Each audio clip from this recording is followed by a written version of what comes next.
Hello, everybody. Hi, Brian. How are you, How you sir? doing, Zep? Good to see you. I'm really excited to have one of the biggest experts on sales that I know here in our office.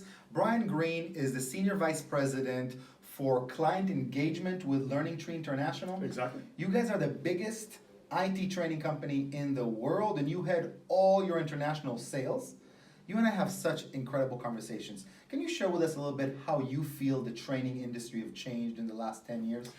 Would love to, and thank you for allowing me to come here and be here with you and share some ideas. And the industry as a whole, Zev, as you well know, you're in the marketing arena, has changed dramatically over the last 10 years. I think a lot of things are contributing to that. Obviously, everyone's on LinkedIn and knows that content is really out there to be consumed in many different ways, either short snippets or longer videos.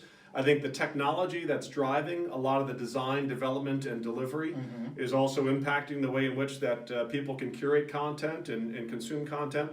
And in many cases, if you look at some of the shift that organizations move towards online and asynchronous training, hasn't proved to be exactly 100% effective. It's still a very good means or mechanism for consuming content, but organizations are concerned about employee engagement and applicability. So this is what I found. When we go to a company and say, hey, take this training course on your own time, they don't see they have value with it. If it's something free, they don't even look at it. So I found that a lot of times when I come here with my team and I give them some great tools, but they're free, and I don't tell them exactly when to do it, they don't see any value to it. Is that what you feel? Yeah, so I would say that the environment or the ecosystem that most employees, staff work within is one of the most critical components of how learning is consumed and how it's applied.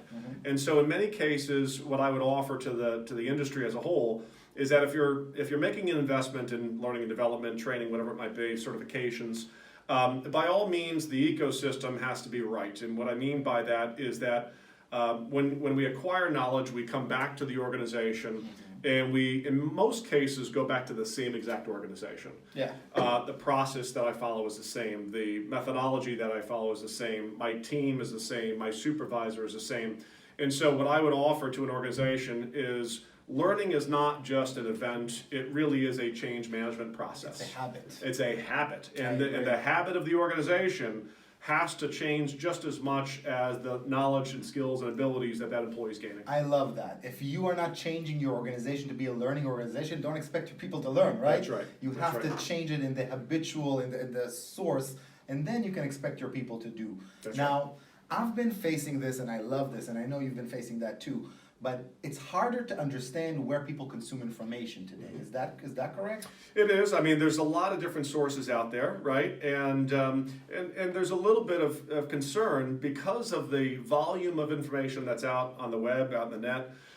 Quality of information, right? And so there's a lot of organizations, leadership, I would say, that are highly concerned about the consumption of information, because what's happening, especially in larger organizations where you're dealing with thousands of staff or hundreds, is how consistent is that process or approach, especially when you're thinking about technology or something a little bit more complex than just simple skills, right? Is what's the level of consistency that's being applied when their staff is out there gaining knowledge from so many different sources. And so organizations are pulling back a little bit to say, listen, we have a mission, we have an objective within this organization, and all of our learning adoption, if you will, or consumption of learning has to be consistent with where our organization is going. And so in many cases, we're finding a little bit of a push-pull that yes, information's great, it's out there, there's lots of experts in the world, but we have to make sure that consumption of knowledge is really consistent with what the organization needs to achieve. Great. So what I've learned from you is this. The technology have changed, so we need to change to meet that technology. Where people are learning and how different groups are learning is changing, and we need to adjust ourselves to that. And we need to have the right habits within the organization for people to learn. Critical. Okay? And we just cannot say, hey, learn on your own time and come back with the results.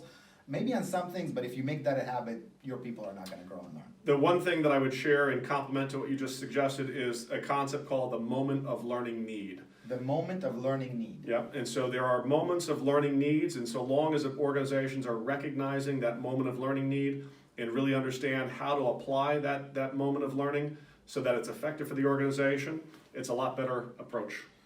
You've heard it from the expert. So thank you so much for coming. Thank you. We really need to improve the way we train, the way we learn. And I know I've learned so much from you from just this hour we spent together.